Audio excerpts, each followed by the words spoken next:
Habari ndugu wasikilizaji, karibu tena katika kipindi changu hiki cha mahusiano ya ndoa. Faida za kuolewa. Tuangalie kwanza thawabu anazopata mwanamke kwa ajili ya kuolewa. Kila jambo analofanya nyumbani kwake huandikiwa thawabu za sadaka. Akimwangalia mumewe na akacheka akafurahi huandikiwa sadaka. Akistarehe naye huandikiwa thawabu mpaka waoge. Akibeba mimba mwanamke huyo huandikiwa thawabu mpaka ajifungue. Siku hiyo amezaa hufutiwa dhambi zake zote, japo ni nyingi kuliko bahari. Allahu Akbar. Mwanamke mwenye kutekeleza haki za mumewe, Mtume alimsifu katika sifa 4. Mwanamke mwenye dini.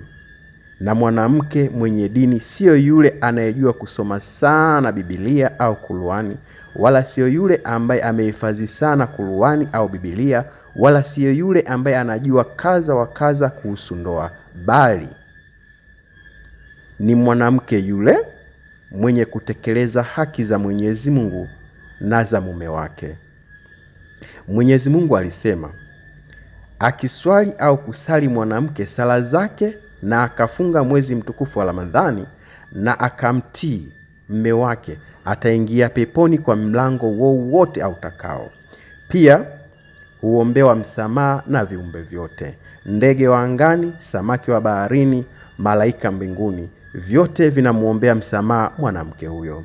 Hadithi ya pili ikasema, mwanamke atakayefua nguo za mume wake hupandishwa daraja mara 1000. Anasamehewa madhambi yake mara 1000 na anaandikiwa thawabu mara 1000. Leo hii dada, mama, wake zetu wanachukua nguo za waume zao wanawasukumia wafanyakazi wafue. Inna lillahi wa inna ilaihi rajiun. Hizo ndo thawabu wanazozipata kina mama.